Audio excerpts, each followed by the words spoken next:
Hi, Luis. Welcome to perfoRMind podcast. Thank you very much, brother. He's for me, bro, this is a I'm happy to be here, with you, because we had such a great time together back in the US. And that's what we were roommates, and man, that was good time together. So I'm glad to be here. Yeah, I really love to be here with you because besides that, we are good friends, as you told. We are colleagues, and you are doing a great job. You just became the new strength and conditioning coach for Indonesian national Yeah. team. And what else? Can you please update Uh us? yes, so that's correct. That was a very excited news. And I was gonna be, yeah, just for the national team, and then the Pelita Jaya, which is basically like a top two, top one, top three team in the league here in IBL, which is the Indonesian basketball league. And yeah, we just got all the imports. So we got the imports from the US. So we got two ex NBA players coming this last week. So it's gonna join all the local guys for the team. And we just it was just an introduction week for everybody. And yeah, I mean, I'm excited for just to get work with the guys, because it's gonna be get all the things, little things together, the chemistry between, like that culture from the US, this culture, everyone just learning from each other. And I think is for me, of course, just I'm very blessed to be here and get the chance to work with professional coaches as well, Coach Rob, Coach Tyler. It's for me just a blessed to be here. So yeah. We started from the present, what you're doing right now, but can you tell us about your background? Yeah, of course. Well, this comes a long time ago. Well, I was a basketball player back in the days. I started playing basketball when I was 4 years old, and I got to semi-professional basketball level when we went to the finals. We went to a Spanish national competition, not with the national team, with my team back in Valencia. But I just fell in love with basketball. And then, one of my dreams since I was a kid, it was like, oh, I want to go up, I just grew up, look after, Kobe Bryant, all these players that, I watched them play, in YouTube or in the games, and that was a motivation for me. But yeah, I left the basketball, like playing basketball when I was 16. And yeah, I fell in love with just the science of it, because I was getting a lot of ankle sprains and tendon issues on my ankles. So I was, just very curious about the science stuff after that. So I was also I love swimming. I love outdoor sports. So I was like, well, let's study sports science and see where this takes me.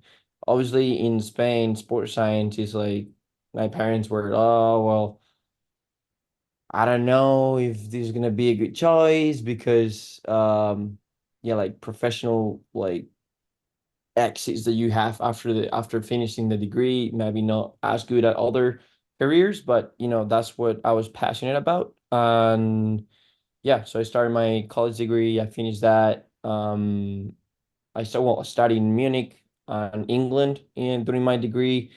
And then after that, I did my master's degree in UCAM in UCAM Murcia, for high performance strength and conditioning master's degree. I finished that, and then I was working in Spain with some semi-professional teams and strength and conditioning, assistant coach for Valencia, basketball team, EBA, all that stuff. And then I went to Canada to work more in winter sports type of thing, like VO2 max testing. I was working, I was doing more like PTs as well, like personal training over there. And then I decided to just do like a 360 change in my life. And then I took my car, I went to LA. Of course, I applied for jobs that I wanted to do, like related with strength and conditioning, which is the thing that I was passionate about. And I just got this internship at UCLA. I went through the internship. I was working also with a baseball academy as a strength coach while I was there. I met very, very nice people over there, beautiful contacts, beautiful people over there. And then after that, I was back in Spain doing some rehab, like as a rehab coach, for a local rehab center near my hometown, but all about strength and conditioning, like volleyball players, basketball, soccer players.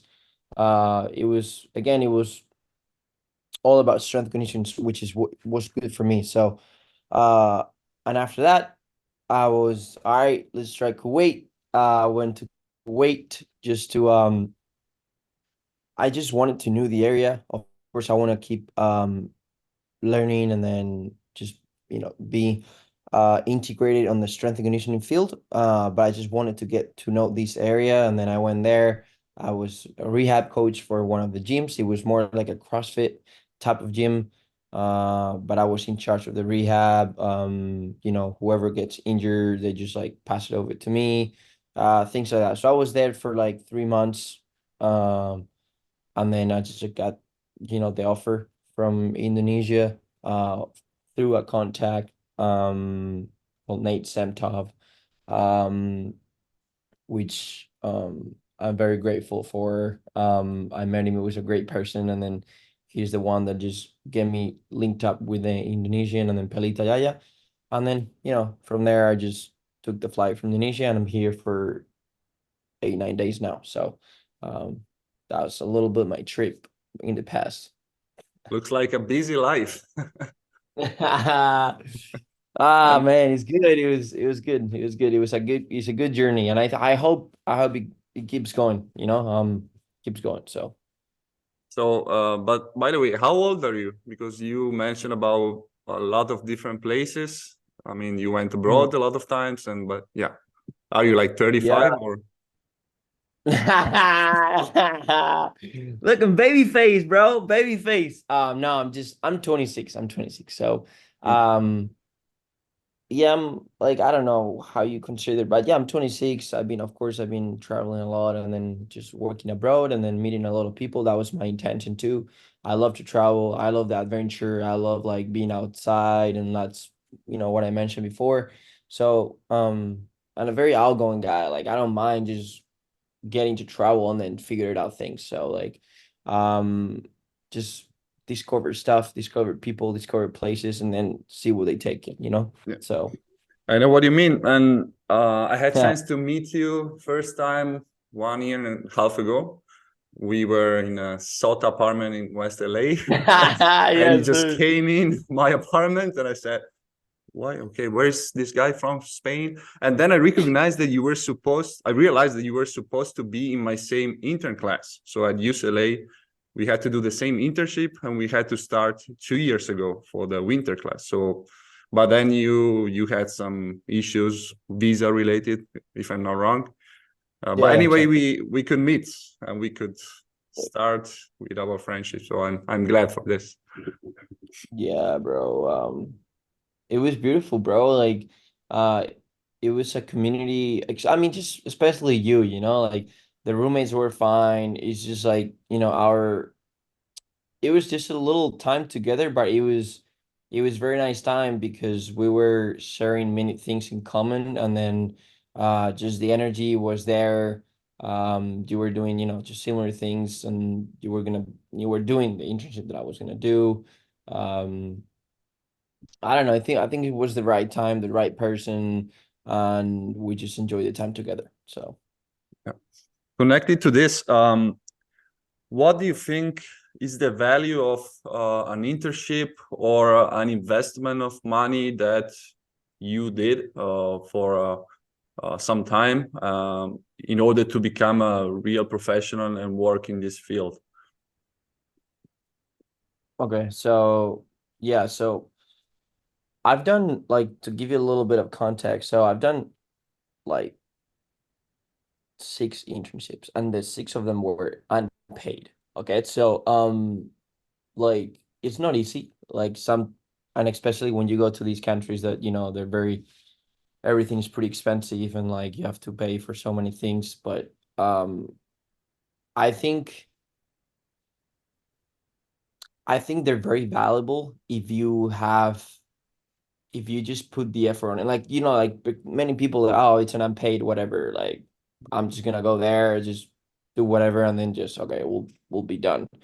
But if you just pick the right internship and then you have the mentality and just like the energy and like the willing to learn and then just put everything on it, even though you are probably struggling with money, probably struggling with other stuff, uh, is the what is it's just is that thing is gonna probably propose you to somewhere else. You don't know, right? So just for me, just learning and then keeping in those internships, even though we're unpaid, I think it's a very valuable experience just to learn new things and um, meet new people. And they probably aware about, oh, this is an unpaid, this is an internship.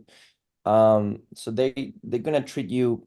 Obviously, it depends on the people, but in different ways. So you gotta be open, and then you gotta be very like sensitive about who you talking to and everything, but you gotta be whatever you got, whatever you have, you just gotta give it all out. So internships are a very nice way to learn. I think they're necessary. I think so. Obviously if it's paid better. Um, but even though like it's just a great way just to learn and then to grow as a professional because you will just appreciate little things and then you will go through bad times and like through these like dark times that you have to like push through and you don't want to get up, you don't want to do this stuff. They just like treating you bad, they're treating you whatever, and then you just gotta keep going, because this is a good opportunity to learn. Obviously, it depends on the place, but yeah. You are a really great example for a lot of people in this. I mean, not only our colleagues, but in general as a professional, because I think you were brave enough to move to, I mean, just take the plane and go away and invest your time and risk, because sometimes it's risky to go abroad and work there and doing internship. But what I believe is that you have to do this risky things in order to achieve your goals, because I had so many talks with colleagues and mates at the university and people that didn't even know how to manage this, how to take that big step in order to work in sports, so in professional sports. And usually, it's easier to say, okay, I'm just gonna do the regular path, so I'm gonna study, finish my master, and then work as a PA, physical education teacher. And then they usually had so many different opinions, and they said, but how can I do that? That's the only way, and you don't have work in this field. What's your opinion on this? I mean, I think you went through the same talks and the same, Yes, general yes. stereotypes. Yeah, man, that's a good point. When you leave college and then maybe you do your masters, not a lot of people do masters, but when you leave college, there's different ways. There's different ways you can take these opportunities. So basically, there's like the PE thing, you got the strength and conditioning, like high performance, then you got like more health PT stuff, and then you got the sports management type of stuff. So, um, you know, the easiest way, I mean, I got nothing against these, there's people very vocational, like, hey, they like to teach, they like to be, stability, which I agree. Like if you get to PE teacher and then you go to a school, whatever, or whatever you're teaching, I think it's just stability, and it gives you stability, it gives you money, it gives you vacation, gives you holiday, give you things to play around, and then it's a nice way to like start your life, which I agree, and I got nothing to say about that. But it's all about, it's just like follow whatever, like you go at night and then you think, yo, like what I like. What do I like? Do I like to do this, or do I like to work with sports athletes, high performance? Do I like to maybe sports management, get into a gym and then manage all the business stuff? Um, you just gotta go through those little things in your head and then try to figure it out what's gonna make you happy at the end of the day. Like I think it's very like I don't think it's easy, but it's a phase that every human needs to go through. You know what I mean? You have to think about these little things because this at the end of the day is gonna be your job. You're gonna spending the most of the time doing these things, and then you gotta be happy. You gotta be like enjoying what you're doing. Like we here in planet Earth, just not to like, yo, I go from work and then ah, oh my God, bro. I was horrible. Finally home. Tomorrow, oh, well, in 10 hours, I gotta go back to work. Oh no. You know what I mean? Like we could, if you have that mentality, which I think in this world, mostly everyone is like that, you just gotta find the right, just the right purpose and just follow your heart on what you want to do. Uh but yeah, man, what you said is just totally right. It's just it's a lot of people that takes a little more effort just to go out and then explore, get a little riskier, take this opportunity which is going to be away from your family, away from your friends, new house, new food, uh new everything. Every single thing is going to be different, so obviously not going to be easy, like of course, like, and then yes, oh, like everyone, oh wow, good, Luis. All right, you traveling, you going here, whatever. Yes, yes, I am doing that, but at the same time, there's cons, there's pros and there's cons as well. Like, you know what I mean? Like, it's not easy to like, the first month you get to adapt to so many things when you go, when you travel abroad, and I think it's obviously those little things that you need to adapt. And then the new people you meet, you gotta be very open. You gotta be very positive to the people you talk to.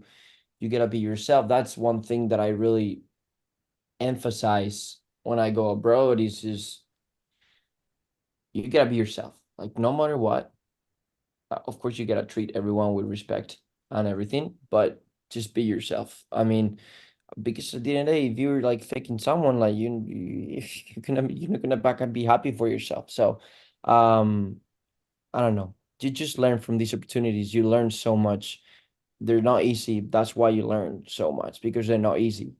Um, so you leave everything behind, and then you get to a new site, and then everything is new. So yeah, man, I think it's such a great I don't know. I don't know what to say, but it's just something that I would recommend to everyone because it will open your eyes, you know? Yeah, great words. Anyway, I love what you are doing, and we both of us have a great opportunity. So to work abroad in a professional environment, so in basketball. What I wanted to point out is that you don't have to go abroad and do like these experiences to feel better and be a better professional, but sometimes can help. And what I believe, I'm big on this, is that you don't have to get stuck in other people thoughts and opinions, and you have to, as you said, you have to follow your passions, you have to follow your beliefs, you have to question yourself a lot, you have to put yourself out in uncomfortable situations.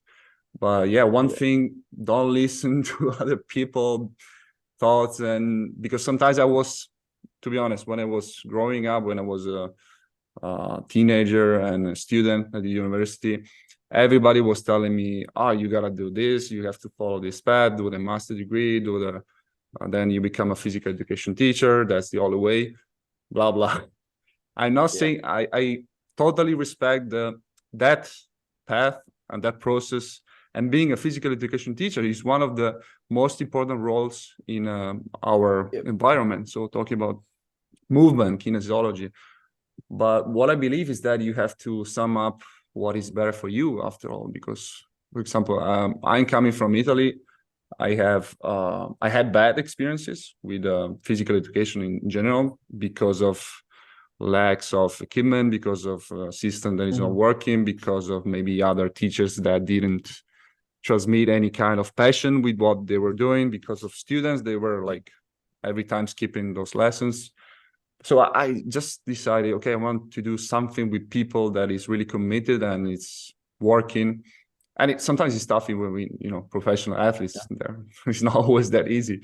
But, I wanted to take the most out of it and do something that is risky. So, and you have to go out from your comfort zone and take those risks if you want to really be fulfilled after all. Not only become like, have a great CV or whatever. I mean, but just follow what you want.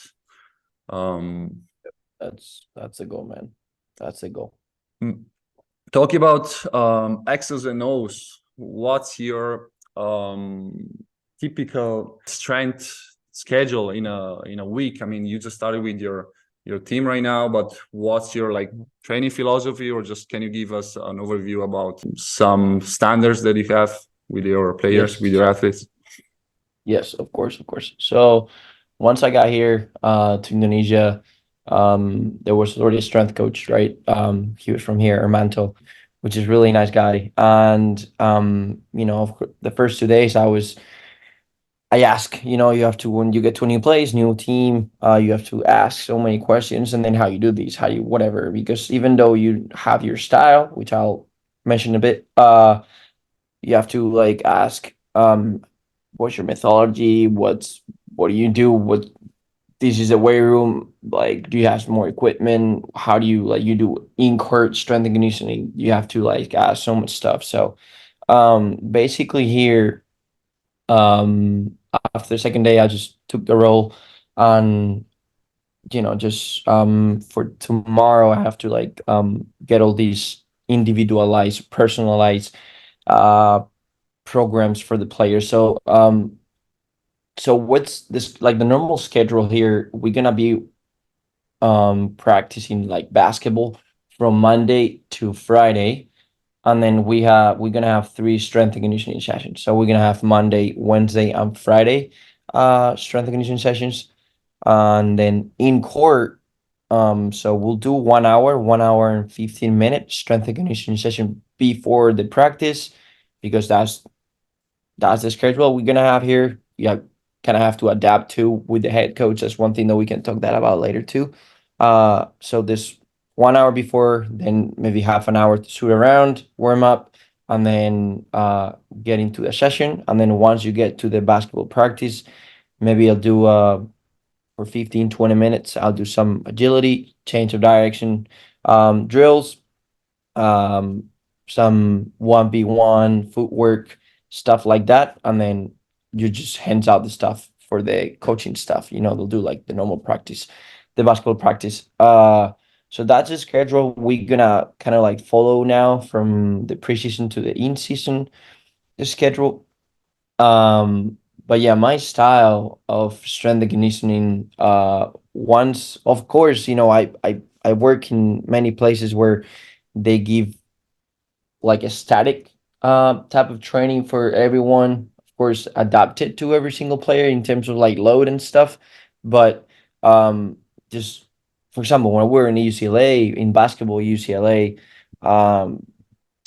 pretty much everyone, they got the iPads, and then they got their the strength and conditioning program for the day, which it was pretty much equal to the same guys, even though for the point guards, from the shooters, from the centers, it was pretty similar. There's something stuff. So what I would do here is, even though we have point guards, shooters, centers, everyone's different, right? So with the testing that they provide me, the off-season testing, or whatever additional testing I want to do for the player, like agility, um, vertical jump, mobility drills, whatever, to assess a little bit of the player. Once you get all the metrics, that's when, because you got point guards that are very elastic, or you got point guards that are very stiff.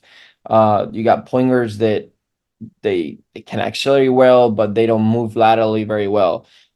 So there's many things you have to consider. So once you get that information in that little ball, then you have to take it here. This player has these, but this player doesn't have that. So we gotta take those little things into that program. That's what I was working this week for. So basically, take these point guards. They share probably like 2 3 main exercises, and then after that, they got different style, like let's say let's do split squats, or let's do Bulgarian split squat. All right, let's share that for different players. Like we're gonna do the 3 point guards or 2 point guards are gonna do split Bulgarian split squats, and then after that maybe we're gonna do a lunge matrix for one guy, and then we're gonna have, instead of a weighted lunge matrix, we're gonna do a maybe more reactive or more speed focus matrix for another player, which needs more quickness and then explosiveness in the game. Um so that's my style. So basically sharing blocks for the same position, but at the same time switching the second part pretty almost different for every single player. That's why it gets a lot of work done, so too. But everyone is a little different. So get that program for the team and the in season. Of course, we're gonna be traveling. We're gonna be maybe the practice on Monday is gonna be very, very heavy. So we are not gonna do legs on Monday or do like very specific power stuff.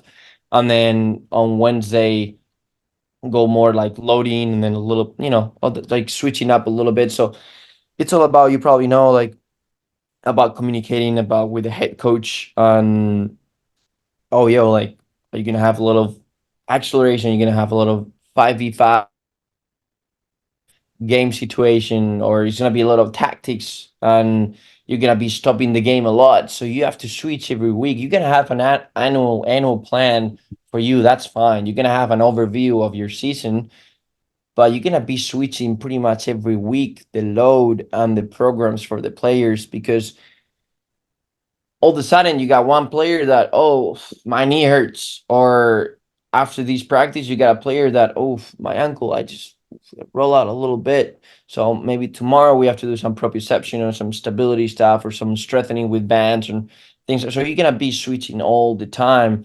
That's why it's very dynamic, fluctuates a lot, our programs. And um our job is basically, it's nothing static, it's every day changes. So that's why you have to be very careful with what you touch. But that's what I would say.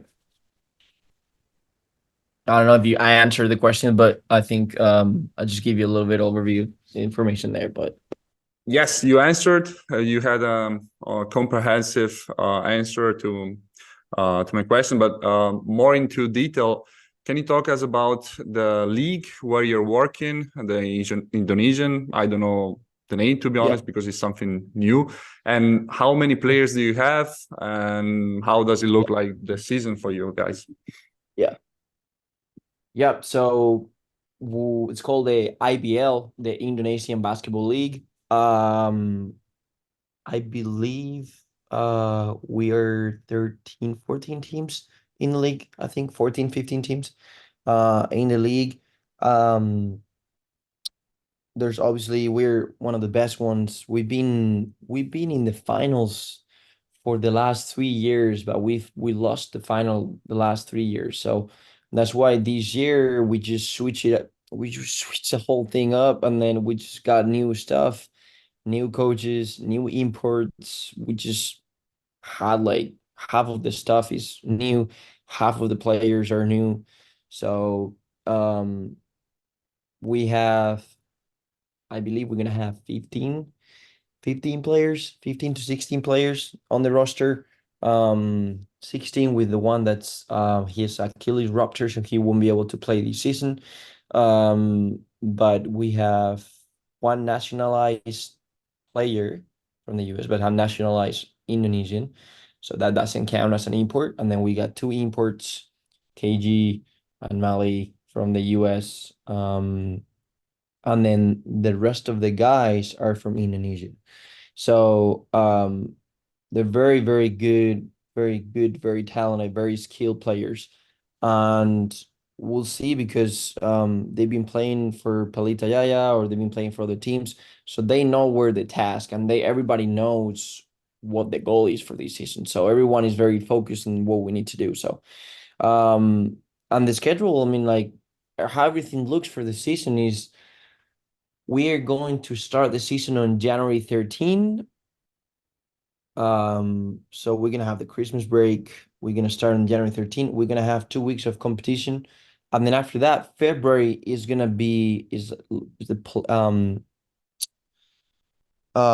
they're running the politics there's like election process for Indonesia, so there's gonna be a big break in from February 5th to February 25th. So it's gonna be 3 weeks there. Well, we don't know exactly where we're gonna do. Are we gonna be able to practice? Because also there's a window for the national team. So I'm gonna be able to be, I don't know if we're gonna go to Australia for a camp. I don't know if we're going somewhere else. I don't know if I don't know exactly information, very detailed, but I know in February is gonna be a little tricky. We don't know exactly, but the season is gonna run until May. June are gonna be the playoffs to July, June, July, the playoffs. And then the end of July will be the finals. So it's gonna be a long season. Tyler, coach and roommate, told me that these last seasons it was like you fly with the team and then you played the games. Maybe you stay there for 7 days and you played, all the games that you're gonna play against this team or these couple teams, and then you don't come back for the season. But this season, everything changes like a normal type of season. So you go to one place, you play one game, and you come back. You're gonna go home, away, home, away, home, away. So for the guys too, I see, it's gonna be also more tricky. You're gonna have to adapt. You're gonna have only one day to like you travel and to get the lift, get the recovery session, get everything ready.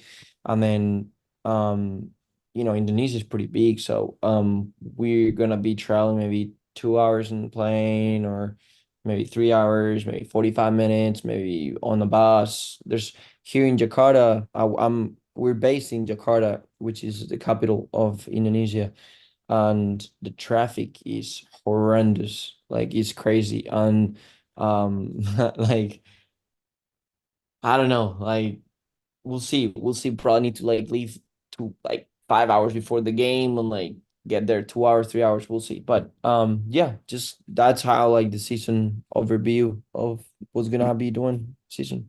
And how is your club organized? You are the only strength and conditioning coach, or do you have assistants? What about Yes. physiotherapists? Yep. So yeah, so I'm the head strength and conditioning coach, but I have an assistant, which is the guy who's been always involved for the fitness, strength and conditioning for the team for the last like 10 years, 15 years. So he's gonna be with me, helping me out with programs, with the recovery sessions, like getting information from the players. We're gonna have that. And then we got a physiotherapy. We got two physiotherapists, I think. Yeah, two physios. And we don't have a psychologist. We don't the psychology. I mean, the head coach Rob, which is a very, very, very um I don't know the word, but talented for sure. He's just like renowned coach in just like, the world of the coaches, basketball players. So he has a major in psychology and sports science, I think. So we'll be taking some psychology sessions with the players and like Mm. some stuff with them. But yeah, just physios. Then we got a head coach and then his assistant. Then we got a second assistant for the head coach. Um, yeah, just and then obviously we got some, team manager, we got the boss, that puts the money on it.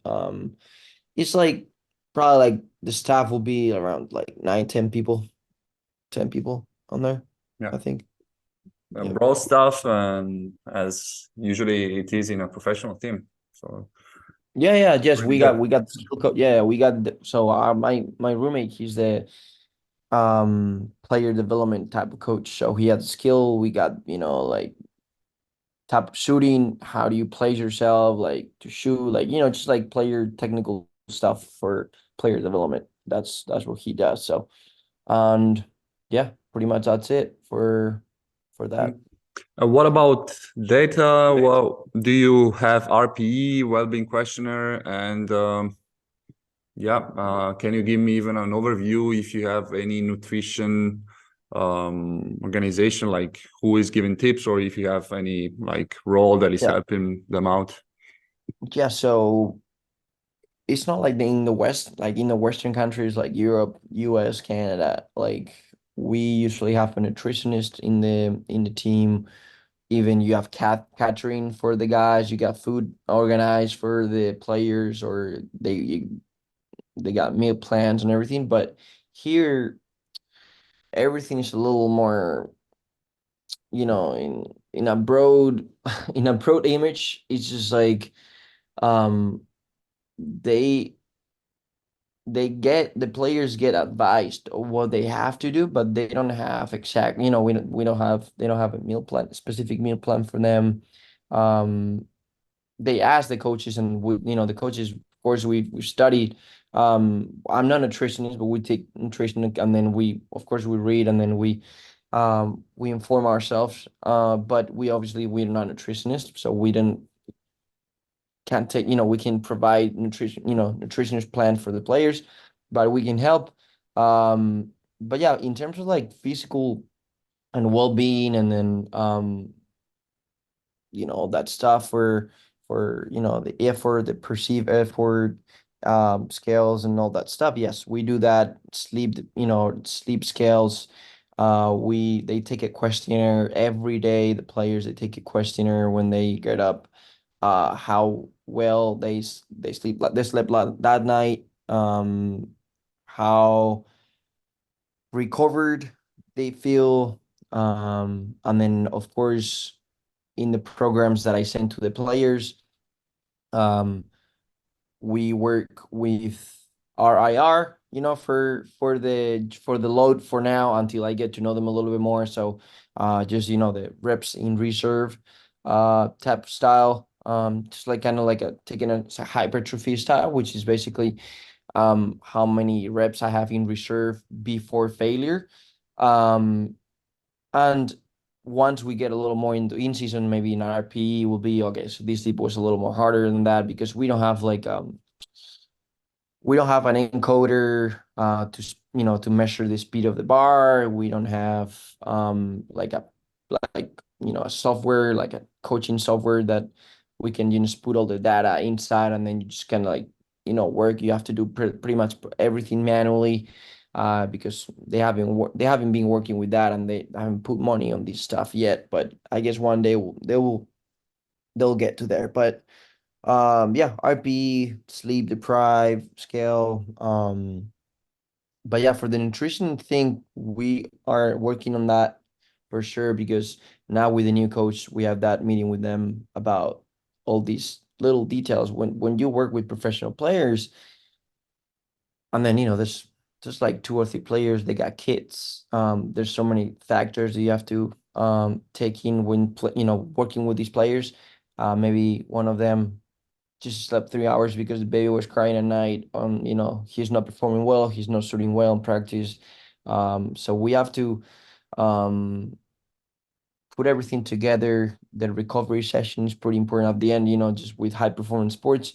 And then when you have a lot of games and practice and things to do, basically you just like try to recover from one thing to another. So the recovery session is one thing that we talk about with the coach to emphasize that part, because we have in our training complex, we have a sauna, we have a swimming pool, we got a steam room, but we don't have ice baths. Some of them they have, like personally the players, but it's not something like the team has like they haven't built the facility yet where they can just have all these things together, like they haven't taken that in consideration yet. So they still working on that. Okay, now we go through some rapid fire questions. So just Oh, one, no. yeah, God, one oh my sentence, God. one word, really quick.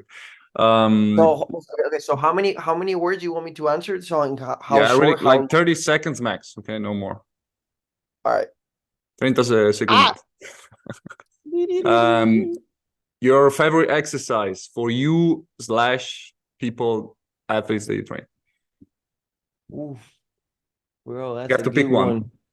Okay, I will say drop jumps. Maybe loaded drop jumps. I would say maybe loaded and then just playing around with the drop jumps, like not low, depends on whatever. Hmm, Yeah, that's it. Pretty much, yeah, okay. whatever. Your favorite basketball player? I mean, Kobe Bryant is the one that I grew up watching, but JC Carroll, he's been my favorite player. He's retired, but he played for Madrid, and then he's my favorite player. Yep. Okay. Best takeaway from UCLA internship or LA life? uh You must be quick. yeah. Uh Learn through bad times. That's it. Um, how was Kuwait? Hot. Too hot. That was too hot. But amazing people, too hot. Okay. And Germany? Bro, Germany was so nice. I like Munich was really good. It was amazing. It was right next to the Alps. You know that I love mountains, so Munich, it was really nice. I met a lot of Spanish people there. We went to Oktoberfest, so Hmm. it was amazing. And sport wise, they know a lot of stuff, science stuff. They're really good at it. Strength training or agility training? Strength. Okay. Your favorite food? Comida preferida? Ah, pasta bolognese. So you're stealing my Italian food. Okay. Pasta Pasta bolognese. bolognese. Yeah, Wow. I think it's really good. I love pasta bolognese. I do now that I have to cook here, I do 2 days a week, always pasta bolognese. What's the first thing that came to your mind when you flew to Indonesia? What's the first thing, culture-wise, or the place that you're living? Cows. Chaos. Yep. Like it was crazy, like city, like it's like I've never been to this part of the world. Kuwait was a little bit chaotic on the roads, but here it's just another level. Like people do whatever. There's no rules. Like you do whatever you want. Mm. No helmet. Like like he's coming from here, that coming from here. Like it's crazy. It's Mm. crazy. Why do you do this job? Because I'm passionate about it. That's too easy. You told us already. Um, What do you feel after 1 week of work, after 1 day of work? I feel tired. Like I feel tired. Like obviously that when you're giving your 100%, and then you're just getting everything for the players. You gotta be paying attention to so many details. So you finish tired, but you finish accomplished. You finish. Wow, like today, oh, it was good. Like, there's a couple things that or you write down that have to improve on specific players, but it's like, all right, good. Hey, that was good. I was on the practice with professional players. I learned something, and I hope they learn something. Um, Venice Beach or the bungalow at Santa Monica? Bungalow, bungalow, bungalow. All the Okay, way, all the way. man. I don't know where we're gonna see again. Maybe I don't know. Let's see in 1 year, but I would like to do that soon, and I would like to visit you one day. I don't know if that's possible, but I really enjoyed this talk. It's always a pleasure to deal with you, and good luck for the season. Yeah, bro, Mike. I'm really glad you're doing this because this podcast, I always, I that's in the gym mostly. I listen to music, but everywhere else when I'm traveling, whatever, I listen to podcasts. So podcast is one thing that is they're providing a lot of great information. Are you doing that? So um I am very, very proud of you. I mean, besides this episode, because all the others were really good on information this one. Hey, this is just for you guys. This is just a life advice from Luis So Amazing. You can follow. No, but Was a great one. You're yeah. really a role model, I told you before, and Oh, those are two words. yeah. Thank you very much, Mike. I'm really glad to see you. Well, you're gonna see me every day in Instagram, so no worries. And I hope you enjoy that trip to LA. It's gonna be a lot of fun. Please I'm enjoy waiting life. for There's you only there. one life. You have to come. Yes, Yeah. yes, yes. There's only one life, Mike. So please just take it all in and then enjoy life and then enjoy the players, enjoy the team, and just keep doing what you're doing, brother. Yes. Thank you, man. Of Hasta course, luego. Mike. Hasta luego, brother. Gracias.